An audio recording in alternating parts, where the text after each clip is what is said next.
Hello students, welcome back. तो principle of inheritance and variation के बाद आज का चैप्टर क्या है? Molecular basis of inheritance. तो फ़र्क क्या है दो चैप्टर्स में? प्रिंसिपल ऑफ इनहेरिटेंस में हमने क्या देखा था? How do the chromosomes behave. हमारी ये सेल्स में जो है ना, जिसके मेंडल साहब ने कहा था factors, at that time we didn't know what factors were. बाद में पता चला कि वो क्रोमोसोम्स हैं या उनको क्रोमोसोम नाम दिया गया। We just learn about their behaviour. वो कब इकट्ठे होते हैं, वो कब अलग होते हैं, वो कब क्रॉस करते हैं, वो कब वेरिएशंस पैदा करते हैं, राइट? बट उनका केमिकल नेचर क्या है, ये उस चैप्टर में हमने पढ़ा नहीं था। So this chapter is what? All about knowing the chemical nature of DNA in our body, right? अगर मैं बोलूँ कि इस वक्त अगर मैं बोलूँ कि आपके बॉडी की एक एक सेल में जो DNA है और the codes that they are carrying is actually even older than dinosaurs, will you believe it? या तो फिर मैं कह दूँ कि मेरे बॉडी में जो DNA है, आपके बॉडी में जो DNA, कुत्ते के बॉडी में जो DNA है, या एक बकरी या एक मच्छर जो हमें काट रहा है, उसके बॉडी में भी जो DNA है, वो कोड्स सेम है, यूनिवर्सल है। Interesting, sounds interesting. So let's begin this chapter by decoding that ladder-like structure which carries the information of what we are going to be, right? वो ladder-like structure क्या है? हमारे chromosomes हैं, and chromosome is nothing but long molecules of deoxyribonucleic acid. तो हुआ यूँ था कि ये chemical nature of when Mendel had concluded his experiment, he knew about some kind of bodies. इसीलिए उन्होंने factor कहा था, this fact, and he had told us about the factors, how they do the movement during inheritance या passing from one generation to another. बाद में पता चला scientists they saw some colored bodies. Colored is chroma and chromosomes. Zome is body. Chromosomes पता चल गया, but फिर भी इसका nature क्या था? The fact that DNA is in our nucleus and it is acidic in nature, वो कुछ यूँ एक woolen ball जैसा है within the nucleus. This was for the first time observed by Friedrich Miescher, और उन्होंने क्या नाम दिया था इसका? न्यूक्लियन, जिसे हम बाद में न्यूक्लियस बोलते हैं. But for him, yeah, in those years it was very difficult to detangle it. बहुत complicated था. So no one could detangle it to elucidate its structure. So पूरी कोई खोल नहीं पाया था to let the world know about its structure.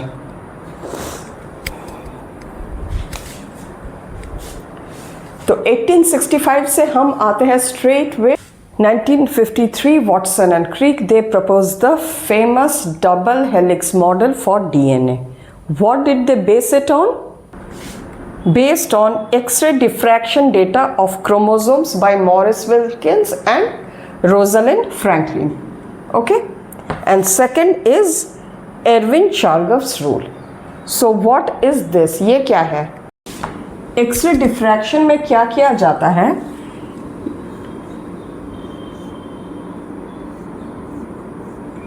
X-rays are given on the material. Okay? से यहाँ पे ये क्रोमोसोम है, और जो एक्सरे डिफ्रैक्ट हो जाते हैं, its image is captured. This is how X-ray diffraction is carried, and here you have the picture. Okay, और इस डेटा को इन्होंने लिया था and Erwin Chargaff's rule.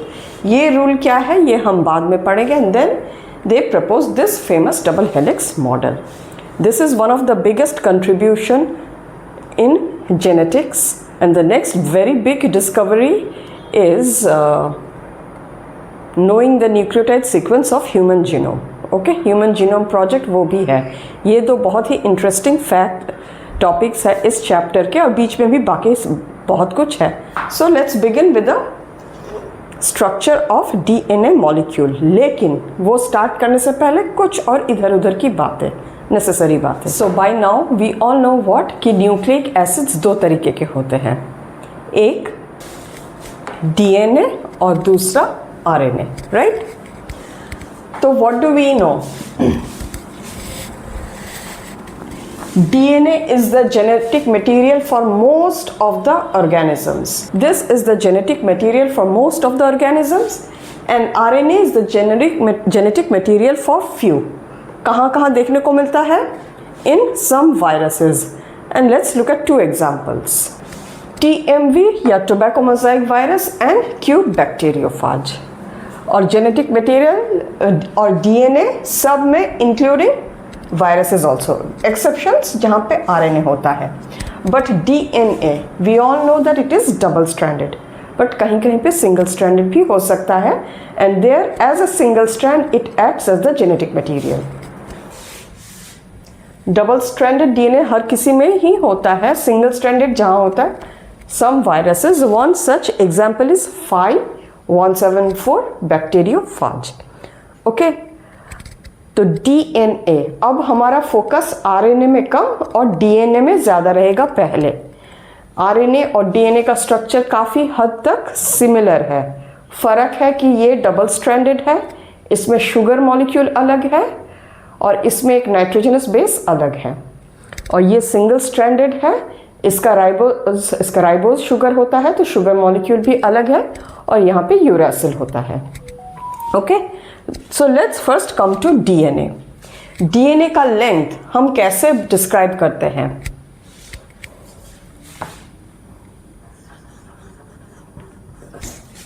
Length of DNA, पहला तरीका है नंबर ऑफ न्यूक्लियोटाइड्स एंड दूसरा है number of base pairs. Why do you think there are दो तरीका? सी, वैसे तो वी ऑल नो कि DNA is a double stranded molecule. तो जितने भी बेस पेयर्स होंगे उनका नंबर कह दो तो लेंथ पता चल जाएगा. या तो फिर अगर एक स्ट्रैंड को भी हम मान के चले, अगर हम सिर्फ इस स्ट्रैंड को मान के चले और यहाँ पे भी नंबर ऑफ न्यूक्लियोटाइड्स बोल दे तो भी पता चल जाएगा. But number of nucleotides use कहाँ किया जाता है? where the DNA is single stranded.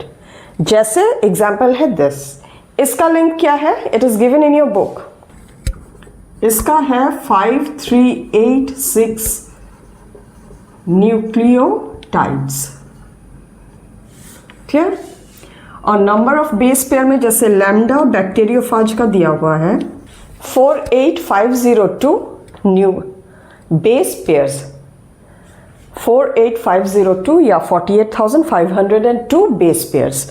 तो looking at this you can be pretty much assured कि अगर BP लिखा हुआ है तो 100% इट इज डबल स्ट्रैंडेड.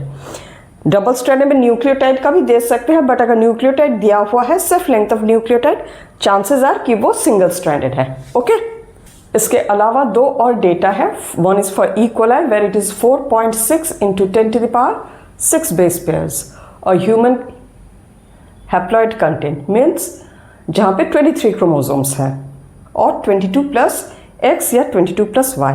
कहाँ देखने को मिलेगा ये हमें? हमारे गैमेट्स में, राइट? वहाँ पे it is 3.3 into 10⁹ base pairs. ये हो गया हैप्लॉइड. और अगर डिप्लॉइड के बारे में बोले तो 6.6 इंटू 2 कर दो, राइट? क्लियर है? Now let us look into the chemical structure of DNA. तो deoxyribonucleic acid, what is it? It is a polymer of nucleotides. Clear? यहाँ पे ये एसिड है. अगर एसिड हो तो क्योंकि बहुत ये एसिड है and it's a polymer of nucleotides. क्योंकि बहुत बार बच्चों को ये कन्फ्यूजन होता है इनिशियली कि न्यूक्लियोटाइड लंबा है या एसिड लंबा है, न्यूक्लियोसाइड कौन सा है. सो सबसे ऊपर है एसिड, फिर न्यूक्लियोटाइड, फिर न्यूक्लियोसाइड. नाउ न्यूक्लियोटाइड कैसे फॉर्म होता है यही अगर जान ले तो we will be knowing 90% of the DNA का structure.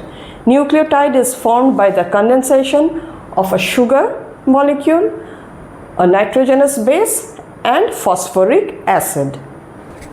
Clear? For DNA, what is the sugar? It is a deoxyribose sugar. तो स्ट्रक्चर क्या होगा? How many molecules of carbon? 5 molecules of carbon.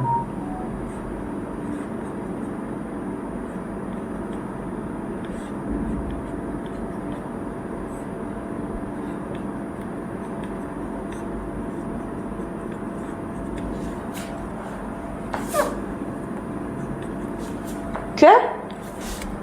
So you know the structure from class 11, but फिर भी यहाँ पे the 5th carbon is always outside the ring। ये एक 5 carbon sugar है, तो first carbon, second carbon, third carbon, fourth carbon, fifth CH2OH बाहर, out of the ring, right. और यहाँ पे sugar molecule is always present in the form of a ring. Open chain से कभी DNA नहीं बन सकता। क्लियर? अब आते हैं नाइट्रोजनस बेस पे। Nitrogenous bases are also of 2 types, purine, pyrimidine. Purine double ringed, pyrimidine single ringed. तो सबसे पहले let me explain to you the structure of pyrimidine. It is a 6 membered ring और वो ring का skeleton is formed by C and N। तो सबसे पहले एक 6 मेंबर्ड रिंग बनाते हैं।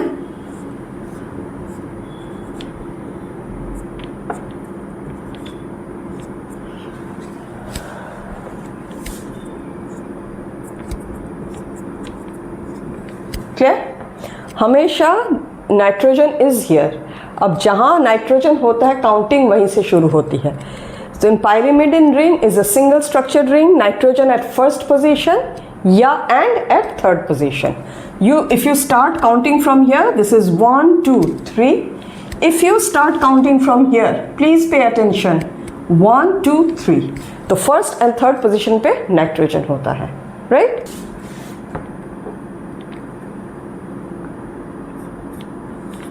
यहाँ पे कार्बोनिल ग्रुप फिक्स्ड है।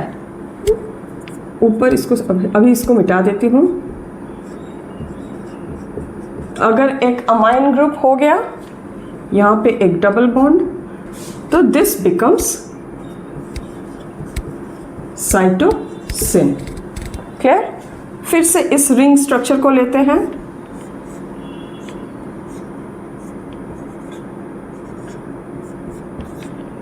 अब यहाँ पे हम कार्बोनिल ग्रुप लगा देते हैं। ओके, NH, यहाँ पे double bond. What is this? Carbonyl group तीनों में ही है। यहाँ पे अमाइन के बाद बदले में कार्बोनिल ग्रुप हो गया, तो it becomes uracil.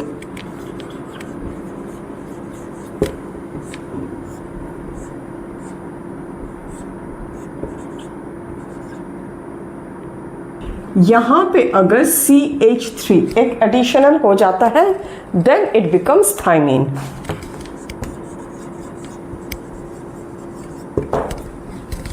So if any of you is wondering कि मैम ये सब इतना क्यों बोल रही है, ठंडे दिमाग से देखो तो ये स्ट्रक्चर बहुत इजीली समझ में आ जाएगा। मैं इसको इसीलिए एक्सप्लेन कर रही हूँ because when you will be studying the differences of RNA and DNA, thymine is nothing but a methylated form of uracil, और थाइमीन इवॉल्व यूरासिल से ही हुआ था। इसीलिए याद हो ना हो, बट एक बार ये बेसिक फ्लो समझ लेना, इसका ब्लूप्रिंट को समझ लेना बहुत ज़रूरी होता है। Then everything becomes easier for you. And I always insist कि हर चीज़ को इन डेप्थ समझो। Please have the blueprint in your brain very clear. Okay, अब आते हैं प्यूरिन पे। Purine is double ring. तो पहला रिंग एक हेक्सागन हो गया, यहाँ पे नाइट्रोजन, यहाँ पे नाइट्रोजन, 1 2 3 4 5 6, फिर 7th पोजीशन पे एक नाइट्रोजन, 8 9 9th पोजीशन पे एक नाइट्रोजन रहता है, राइट। Double bond. यहाँ पे अगर एमाइन हो गया तो दैट इज एडेनाइन,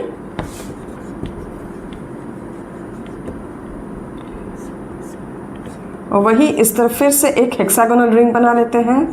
यहाँ पे सॉरी डबल बॉन्ड नहीं, सिंगल बॉन्ड। यहाँ पे अगर अमाइन हो गया तो दैट इज एडेनाइन, और वहीं यहाँ पे अगर एक कार्बोनिल ग्रुप हो गया, यहाँ पे अमाइन, और फिर ये दूसरी तरफ नाइट्रोजन नाइट्रोजन। क्लियर? तो ये हो जाएगा ग्वानिन। तो सबसे पहले nitrogenous base comes and combines with the sugar molecule. कहाँ पे कंबाइन करता है? OH group of the first carbon. Clear? अगर pyrimidine रिंग है तो द फर्स्ट नाइट्रोजन कंबाइंस. अगर प्यूरिन रिंग है तो this 9th nitrogen combines. By what bond? Glycosidic bond. मैं अब इसको मिटा देती हूँ so that you can see a clearer board space and it will become easier for you to understand.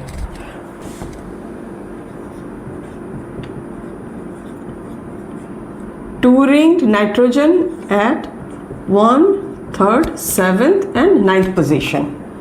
यहाँ पे one-ringed nitrogen at 1 and 3rd position.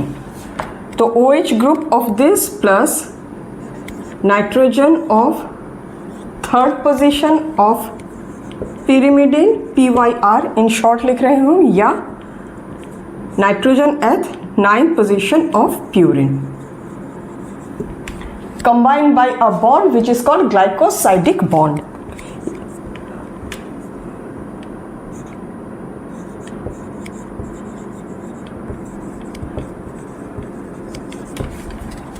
तो इन दोनों को मिला के हमने क्या बना लिया है? न्यूक्लियोसाइड बना लिया है. अब न्यूक्लियोसाइड पे जब फॉस्फेट आता है, and when does the phosphate come? Where from the phosphate comes? It comes from phosphoric acid. सबसे raw material, supplier of the phosphate यही है. ओके, इसीलिए मैंने लिखा है condensation of phosphoric acid. Phosphate भी बोल सकते हैं, बट ये बाप है. यहाँ से phosphate comes PO4. Clear? This is the phosphate ion. It combines at, ये जो 5th वाला C है वहाँ पे जाके by phospho 5th C of sugar of nucleoside. Clear? By phosphoester bond. तब जाके ये एक न्यूक्लियोटाइड बन जाता है. समझ में आ रहा है या सब कुछ फॉगी फॉगी लग रहा है? So for your convenience, let me make the structure of a nucleotide step by step. Please be patient, घबराना नहीं है, सब कुछ क्लियर हो जाएगा. तो let us begin by first making a nucleoside. बिल्कुल मेरे साथ साथ please. Initially you would find it a bit overwhelming. साथ साथ बनाते जाइए. Go through this and by second or third revision you will become very comfortable with this, because ये एक बहुत ही important chapter है. इससे नीट में काफ़ी questions आते हैं और हर साल आते हैं. Okay? So let us make our favorite sugar, चीनी molecule, deoxyribonucleic acid का sugar क्या है? deoxyribose. तो यहाँ पे ऑक्सीजन को डाल देते हैं. This is the carbon, carbon, carbon, carbon. यहाँ पे एक OH है, राइट? और यहाँ पे H.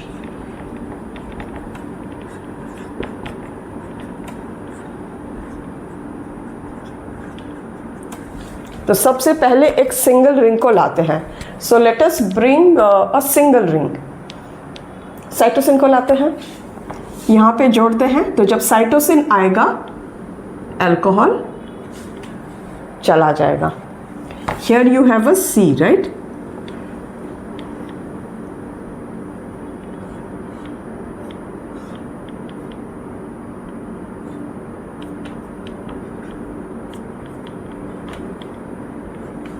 सो ये हो गया ग्लाइकोसाइडिक बॉन्ड.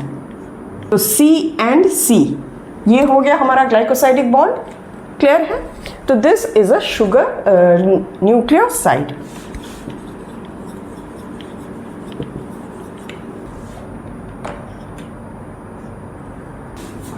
अब हम फॉस्फेट को लाते हैं. सो फॉस्फेट, phosphoric acid से only the phosphate PO4 ion is coming and it is going to form what? A phosphoester bond. तो क्या हट जाना है यहाँ से? इस H को, right? तो CH2 रहेगा.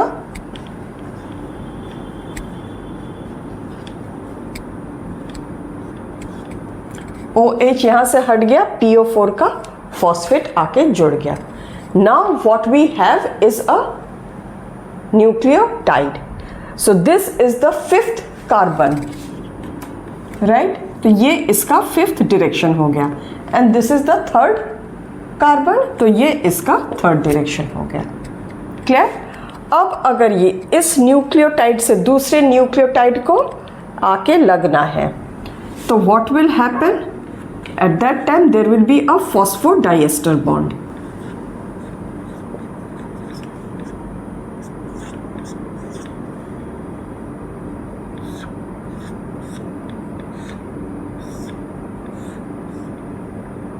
और फिर यहाँ पे एक हम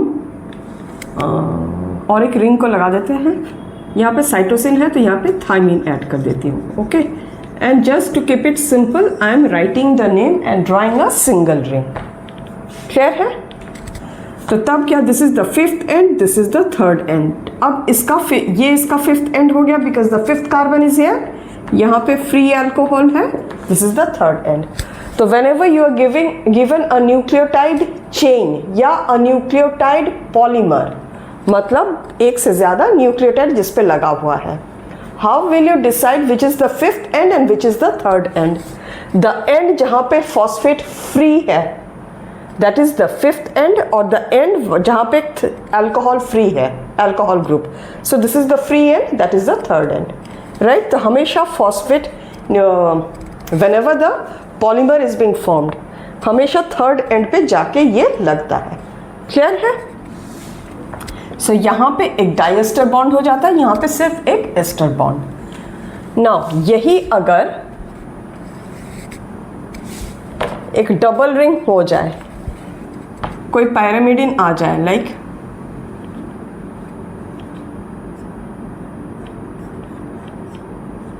राइट, तो this is the 9th nitrogen, फिर CNC या CNC हो गया glycosidic bond, right? Now for your ease I am going to write cytosine.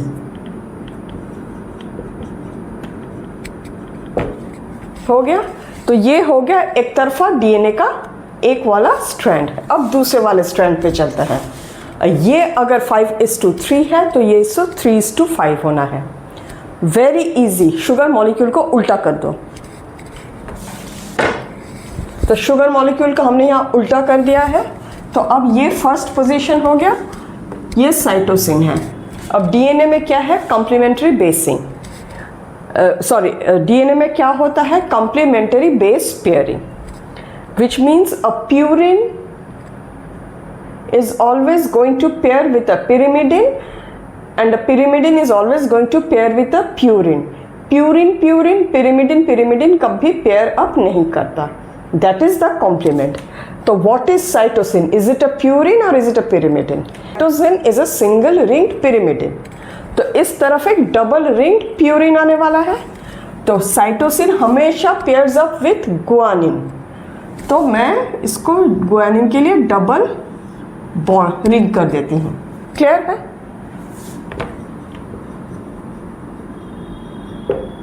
And they are connected by 3 hydrogen bonds. Okay, और इस तरफ CH2 रख देते हैं, P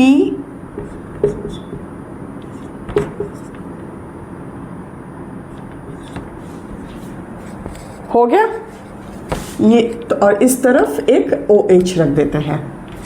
तो उसका अब हम ओरिएंटेशन देख लें। दिस इज, यहाँ पे अल्कोहल थर्ड एंड पे है, so this is the 3 and phosphate group free इस तरफ है, so this is the 5th and.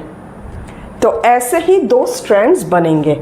अब यहाँ पे एक दूसरा मॉलिक्यूल लगा देते हैं, और यहाँ पे अगर थाइमिन है तो यहाँ पे दूसरा एडेनिन आ जाएगा, and that is with 2 hydrogen bonds.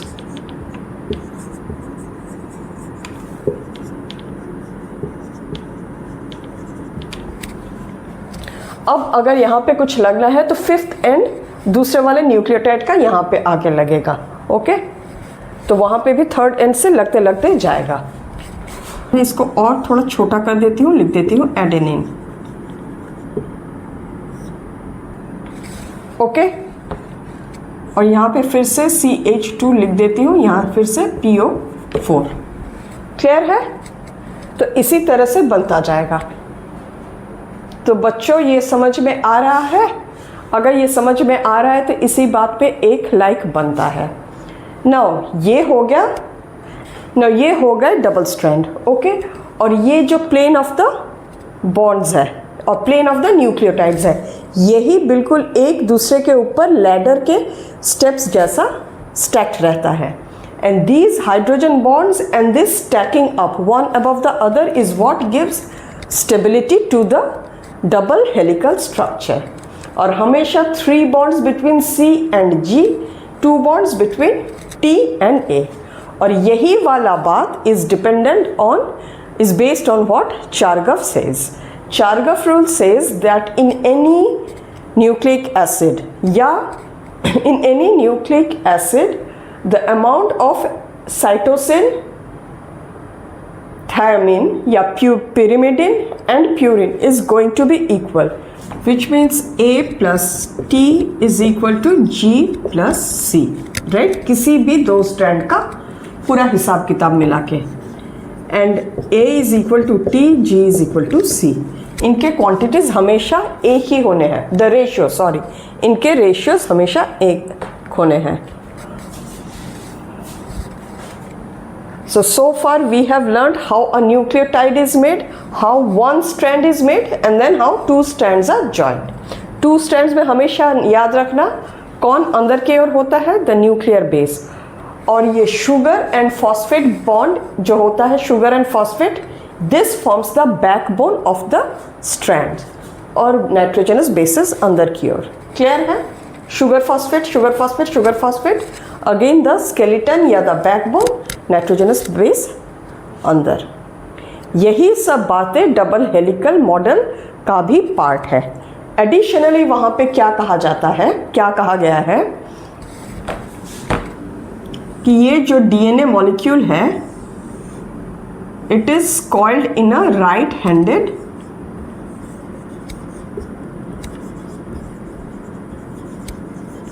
Fashion, okay.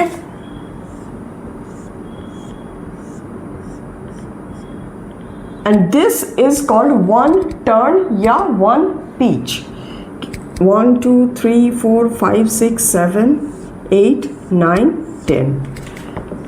तो दिस इज वन टर्न या वन पीच, और वन पीच का लेंथ इज 3.4 नैनोमीटर, और one pitch consists of 10 base pairs, इसीलिए मैंने 10 लाइन ड्रॉ की है। और ये जो डिस्टेंस है between the base pairs, that is 0.34 nanometre. Clear? अब अगर किसी को लेंथ कैलकुलेट करना हो, so just get the number of base pairs, multiply it with this, and you will get the length of the DNA molecule. Human genome का ही सारे के सारे जीनोम मीन्स पूरे क्रोमोसोम्स का अगर मिला दे 6.6 इंटू ये अगर करते हैं तो the result comes to 2.2 metres, राइट? अब 2.2 metres is packed into something that we can not see. तो वो राज हम खुलेंगे कि डीएनए पैकेज कैसे होता है। लेकिन पैकेजिंग पढ़ने से पहले अगर मैं आपको बोल ना दूँ, अगर मैं आपको लिखवा ना दूँ कि डबल हेलिकल में वैटसन एंड क्रिक जी ने क्या क्या कहा था, तो मुझे पाप लगेगा, मेरे इस वीडियो को शायद कोई लाइक ही नहीं करेगा, राइट? सो अब तक जो समझा रही थी, that is nothing but those are the points of Watson and Crick model. Now I am going to point it down here for you. तो dear students, जो अब तक समझाया है, that is all I have summarized for you in very few words, but I have tried to include all the key points and this is more of a handy note for you. इसको आप कहीं पे भी चिपका के रखिए, छोटे से डायरी पे या फ़ोन पे स्क्रीनशॉट लेके रखिए, the way I have written, so that you can remember all the important things. Details में तो आप बुक से पढ़ ही सकते हैं, line by line, word by word. DNA double stranded helix, ये फर्स्ट पॉइंट है। तो DNA is made up of 2 polynucleotide strands twisted into right handed helix, ये हमने देख लिया।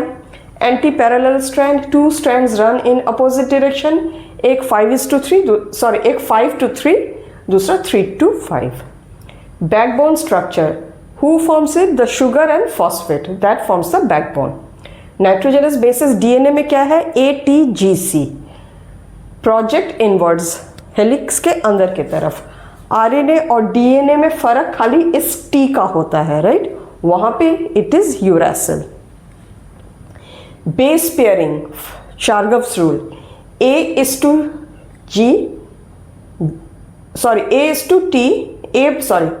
A bonds to with T with 2 hydrogen bonds and G always with C by 3 hydrogen bonds। इसीलिए मैंने यहाँ पे बॉन्ड भी लिख दिया, या लिख भी दिया है कि ये हाइड्रोजन बॉन्ड है। और ये जो बॉन्ड है, because it is always a 2 ring 3 ring या 2 रिंग 3 रिंग, उससे क्या होता है, दोनों स्ट्रैंड्स इक्वी डिस्टेंट रहते हैं। अगर इस तरफ 2 रिंग है और इस तरफ भी 2 रिंग है तो दोनों पास आ जाएंगे। अगर फिर से नेक्स्ट वाले प्लेन में इस तरफ भी 3 इस तरफ भी 3 तो फिर से दूर चले जाएंगे। In that case the DNA will भी कुछ ऐसा ऐसा, राइट। फिर complementary base pairing, sequence of one strand determine sequence of the other. Helix dimension, 1 turn और peach is 3.4 nanometer. Distance between 2 base pairs, plane, okay, 2 base pair plane लिख दो। हाँ, ये बेस पेयर भी हो सकता है, base pair is okay. 0.34 nanometre. Each turn is 10 base pair. Now हमने अब इससे पहले क्या कहा था कि अगर हम को कोई number of nucleotide they they, then we can multiply it with this number and then we can say कि इसका लेंथ क्या होगा। अगर कोई हमें नंबर ऑफ बेस पेयर दे दे तो हम वो भी बोल सकते कि इसमें कितने टर्न्स हैं डिवाइडेड बाय 10, या तो फिर कोई अगर हमें कह दे कि इसमें कितने टर्न्स हैं, वी कैन से कि how many nucleotides are there. तो इसी एक लाइन से use your very basic math sense and see what are the things you can determine और you can find out from here. Book में तो length के बारे में दिया हुआ है, उसके अलावा भी ये सब हम निकाल सकते हैं। Stability is given by hydrogen bond and base stacked, यो सीढ़ी लैडर जैसा एक के ऊपर एक स्टैक किया हुआ। Functionality, DNA can replicate itself due to complementary base pairing. Okay, so I would request you all कि please take a screenshot and keep that screenshot handy. जब भी लगता है कि कुछ भूल जा रहे हैं, you can always go through it. Now after proposing this double helix model, Watson and Crick को रियलाइज हुआ था कि कुछ तो एक मैकेनिज्म है in place for which DNA is able to do its replication. तो Watson and Crick had proposed central dogma of molecular biology या central dogma of genetics. What they had proposed कि कुछ तो एक mechanism है because of which the information stored in DNA is passing to RNA and RNA से protein। Okay, ये processes के बारे में ही they did not elucidate but they had just hinted। तो क्या है, DNA replicates itself, DNA से RNA बनता है by a process called transcription and RNA से protein by the process of translation। So अब तक क्या we or the scientists group or the molecular biology group or the entire biology group, they got to know about the details of DNA structure, parallelly the structure of RNA also।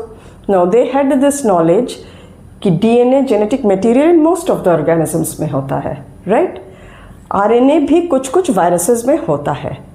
अब human being है, इतना जल्दी तो मानेंगे नहीं, पंचायती तो करेंगे ही, compare तो करेंगे ही कि ये अच्छा कि वो अच्छा, ये स्ट्रॉन्ग कि वो strong. So there was a comparison और देयर इज अ कंपैरिजन कि RNA is a better genetic material या डीएनए। तो थोड़ी बहुत दुनियादारी पंचायती कर ले हम, डीएनए वर्सेस आरएनए का देख ले, who is better. Now DNA versus RNA as a genetic material. DNA को हमेशा इट इज सेड और it is always not said, it is always more stable as genetic material. ये less क्यों, एक comparative table देखते हैं। Because RNA के nucleoside में जो शुगर है, राइबोज शुगर, उसमें 2A ईच में 2C में उसके 2C में एक अल्कोहल ग्रुप रह जाता है. What is the formula of ribose sugar? It is C5H10O5, right?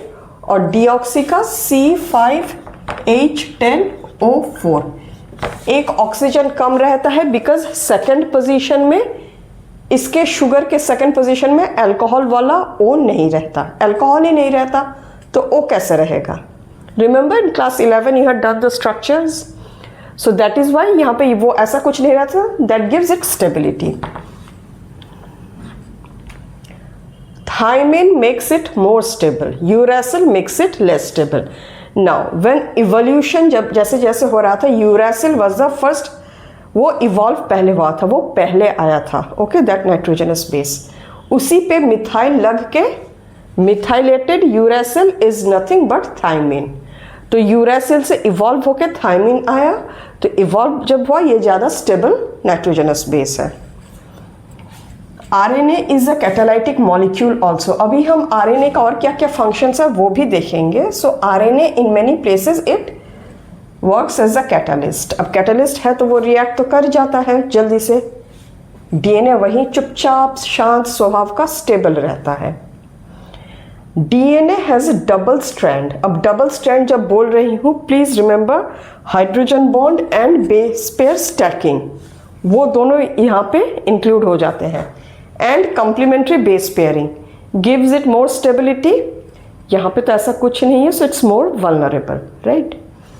नाउ DNA से RNA बनता है, RNA से प्रोटीन, तो एक्सप्रेशन इज स्लोअर. यहाँ पे RNA जहाँ है वो तो डायरेक्ट प्रोटीन बना लेता है, तो it expresses itself faster. Now it expresses itself faster, तो ये म्यूटेट भी जल्दी हो जाता है. तो comparatively RNA mutates fast, it is less stable, it expresses faster, और इसका लाइफ स्पैन भी शॉर्ट होता है. इसीलिए RNA is seen as a genetic material in only and only some viruses और प्रिमिटिव, राइट? बहुत प्रिमिटिव. उसके बाद DNA आ गया एंड सब ने सारे ऑर्गेनिजम्स में DNA ही है. अब इतना कुछ बोल दिया, RNA को प्रिमिटिव बोल दिया, लेस स्टेबल बोल दिया, तो RNA का तो मन खराब हो जाएगा. तो RNA का मन रखने के लिए let us look at what are the some other roles of RNA. और उससे भी पहले मैं दोनों के न्यूक्लियोटाइड्स का एक comparative naming and some functions समझा देती हूँ. ओके, आगे चल के काम में आने वाला है. एक तरफ न्यूक्लियोसाइड, दूसरी तरफ न्यूक्लियोटाइड. तो पहले न्यूक्लियोसाइड का देखते हैं. Adenine plus deoxyribose gives rise to deoxyadenosine. तो what is this? These nucleosides are deoxyribonucleosides. यहीं से अगर राइबोन्यूक्लियोसाइड का नाम पता करना हो, जस्ट डीऑक्सी को हटा दो. Okay, just put a line, फिर adenosine becomes a ribonucleoside. Guanine plus deoxyribose is deoxyguanosine. Cytosine plus deoxyribose is deoxycytidine. और थाइमिन का डीऑक्सीथाइमिडिन. इसको छोड़ के बाकी सबसे डीऑक्सी हटा देना, you will get the name of the ribonucleosides. और यहां पे यूरिडिन कर देना, तो वो हो जाएगा यूरासिल प्लस राइबोज शुगर. मैं यहां लिख देती हूं फिर भी, बिकॉज MCQs में अगर सारे आ जाए, सो इट्स वेरी इंपॉर्टेंट कि always look into the फाइनर details. Ribose sugar है कि क्या है लिखा हुआ है, it becomes uridine only in RNA. अब इन सारे के सारे न्यूक्लियोसाइड में जब फॉस्फेट आके जुड़ता है, deoxy adenylic acid, deoxy guanylic acid, deoxy cytidylic acid and deoxy thymidylic acid. Okay, और यही अगर RNA में हो तो डीऑक्सी को हटा दो. Now why am I telling this? What is this chemically? Now this is nothing but a monophosphate form of the adenosine या deoxyadenosine. तो chemically what is it? DAMP, deoxyadenosine monophosphate. Clear है? और यही अगर ribonucleoside या ribonucleotide हो जाए तो it is adenosine monophosphate. Now एक न्यूक्लियोसाइड भी एक फॉस्फेट हो जाए तो it becomes a nucleotide, works as a genetic material. लेकिन वहीं पे ये अगर 3 लग जाए, 3 लग जाता है, so this becomes ATP which is the energy molecule. तो ATP, GTP, CTP हम जो भी पढ़ते हैं, what are they chemically? They are ribonucleoside triphosphates chemically. Clear है? So that is one of the role of ribonucleosides, that they also act as energy molecule. Now DAMP जो है, deoxyadenosine monophosphate. Now ये AMP जो है, if it is cyclic, okay, it acts as a messenger. तो ये हो गया RNA का function number 2, it acts as a messenger. Now अगर इस पे एक निकोटिनामाइड लग जाता है, nicotine, it undergoes further modification, तो it becomes NAD, nicotinamide adenine, NAD dinucleotide, okay, तब वो acts as a coenzyme, okay. तो this is how our ribonucleosides acts as different, it also has different roles. Clear है? So DNA is only the genetic material, RNA is genetic material in some, it acts as a messenger, it acts as cofactors, it acts as a coenzyme, it is catalytic in nature in many places. Clear? So with this अब RNA को कुछ अच्छा feel हो रहा होगा, क्योंकि पहले तो एज अ जेनेटिक मटेरियल हमने उसे थोड़ा नीचे कर दिया था। नाउ इट फील्स कि नहीं, मेरे और भी बाकी रोल्स हैं, तो वो मैंने हाईलाइट कर दिया। And with this naming I think everything will be clear to you, okay. Now genetic material यानी DNA का पैकेजिंग 2.2 मीटर्स लॉन्ग तो है, पर ये समेटता कैसे है इतने छोटे से न्यूक्लियस में, अब वो देखते हैं। लेट अस सी कि DNA जो 2.2 मीटर्स का है, हो जाता है, वो एक इनविजिबल न्यूक्लियस में कैसे समेट के रहता है, राइट। हम जैसे कहीं ट्रैवल कर रहे हो तो सूटकेस में ठूस ठूस के कपड़े भरते हैं, राइट, तो उस न्यूक्लियस में भी कुछ ना कुछ तो होता ही होगा। Now remember the structure of nucleus, उसमें क्रोमैटिन थ्रेड्स यूं बिखरे पड़े हैं। The chromatin threads are spread all over and they have this bead like appearances all over the body. Now what happens is that ये DNA molecule है ऊपर से नीचे तक. So let us look in details about this thing. ये क्या है? ये DNA molecule आ रहा है, here it encounters something circular और वहीं पे ये लपेट लेता है and then it again continues. फिर से ऐसा, ओके, ये जो है यही बिड है, बिड लाइक अपीयरेंस को देता है। नाउ इसको मैं डबल स्ट्रैंडेड बना दूं, ओके, फिर यूं इमेजिन कर लो कि ये भी डबल स्ट्रैंडेड है, 2 पेच हो गए इसके, ओ यहाँ पे 1 पेच ज़्यादा दे दिया मैंने। नाउ ये जो बीड है that is actually a thing called histone octamer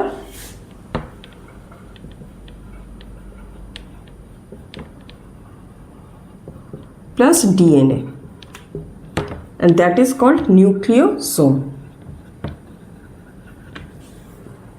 और दो बीड्स के बीच में ये जो छोटा सा सेगमेंट ऑफ DNA है that is called linker DNA।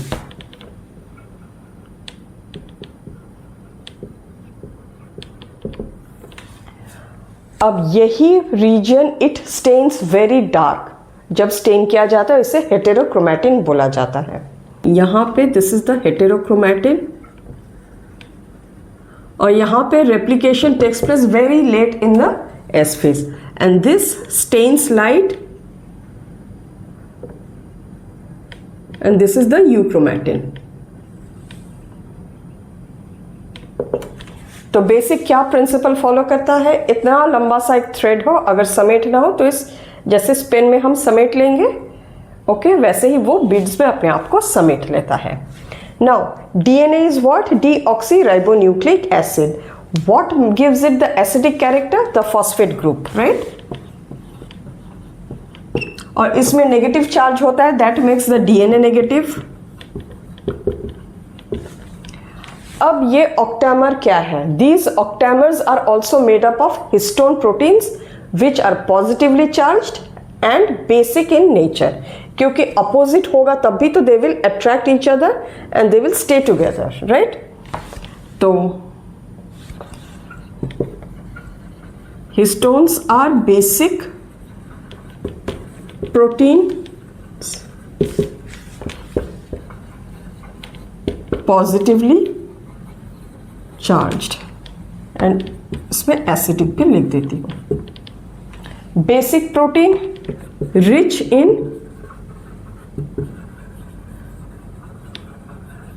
arginine and lysine. Clear है? Now we know about the raw materials that are taking part in packaging. अब हम एक बीड या न्यूक्लियोसोम का स्ट्रक्चर डिटेल्स में देखते हैं. Now ये वो ग्लोब्यूलर स्ट्रक्चर है. This is made up of histone proteins. अब histone proteins कितने तरह के होते हैं? H1, H2A, H2B and H4. Out of this H1 बाहर रहता है. ये तीन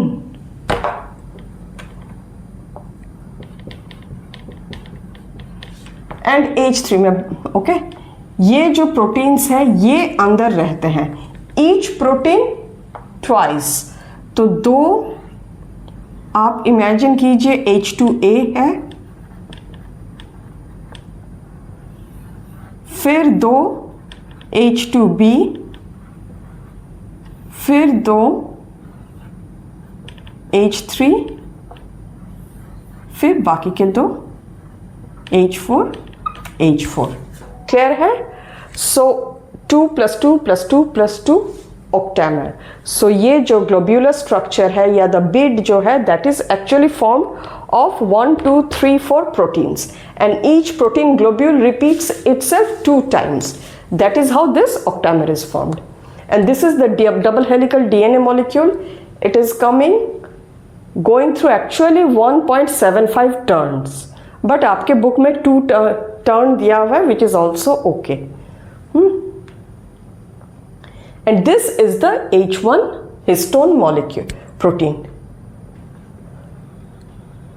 ये क्या करता है? इट कम्स एंड सील्स, ताकि ये डीएनए जो लपेटा हुआ है ये वापस खुल ना जाए. Is the structure clear? Now this DNA molecule goes through a right handed turn, और यहां से यहां तक it is made up of 200 base pair. Clear? So अब तक जो हमें मालूम पड़ा what is a bead or what is a nucleosome. Nucleosome is 200 base pairs of DNA plus octamer of 4 histone proteins sealed by 1 H1 protein. Clear है? So nucleosome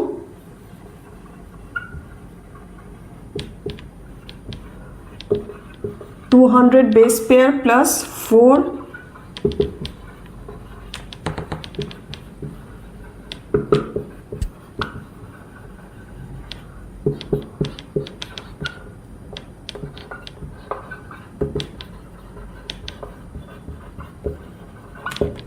clear?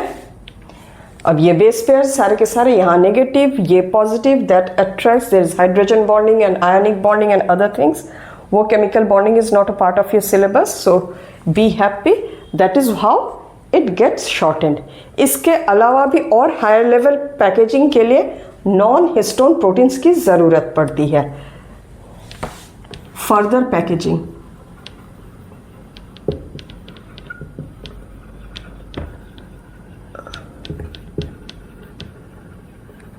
But ये पढ़ना नहीं पड़ेगा. It is not a part of syllabus. Higher classes में, higher studies में पढ़ना. Okay, so that is all about packaging of DNA. यही वो थिन क्रोमैटिन है, आके यहाँ पे बिड पे लपेट लिया. ये वो पट्टा है. This is H1, this is the histone octamer. Seal कर दिया, फिर दिस इज द लिंकर, फिर एक bit, and that is how it is present during interface. Okay, अब थोड़ी सी मैथ्स भी कर ले। अगर 200 बेस पेयर एक बीड में है और length of the DNA is 2.2 metres, या अगर हम कह दें कि द 6.6 इंटू 10⁹ बेस पेयर्स है, तो टोटल कितने बीड्स होंगे ह्यूमन सेल में। बहुत ही बेसिक मैथ है, right?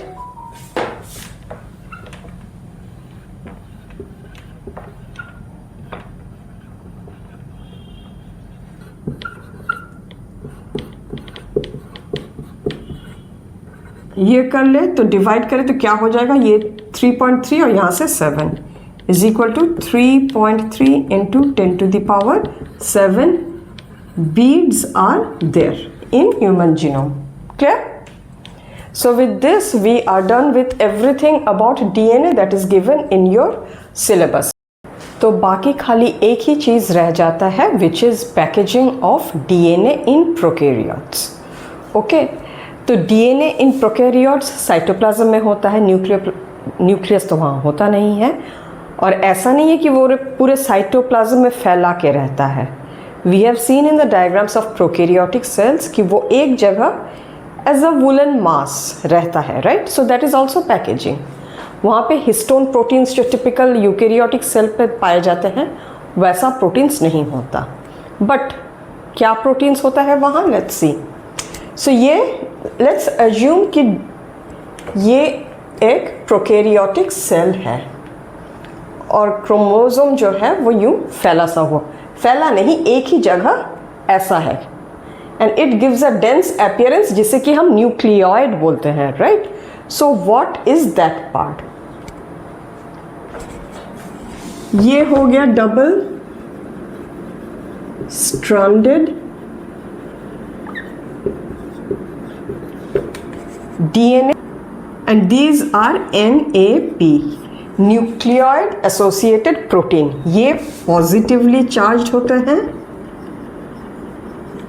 and DNA is negatively charged. Okay, these are not like the histone proteins of eukaryotes. This is where they wind themselves around, and this entire thing gives it the appearance of a nucleus. Clear? तो बस prokaryote में खाली इतना ही है। So with this we are done with everything जो DNA का दिया हुआ है। मैंने आरएनए भी यहाँ समझाया। I have also explained the मैं थोड़ा सा इस चैप्टर का स्ट्रक्चर अपने तरीके से कर रही हूँ। डीएनए वर्सेस आरएनए का जो कंपैरिजन है it comes very late in the chapter, but उसे मैं अभी समझा दी when the knowledge of DNA and RNA is very fresh. Okay, इसके बाद है एक्सपेरिमेंटल प्रूफ कि DNA is the genetic material. But आज का वीडियो मैं इतना तक ही रखूँगी so that you can go over this video, and please let me know in the comments what is it that you liked about this video or what is it that you would like to know more about. Okay, so I'm going to see you very soon with the next video. Till then, take very good care of yourself and we'll see each other very soon. Bye.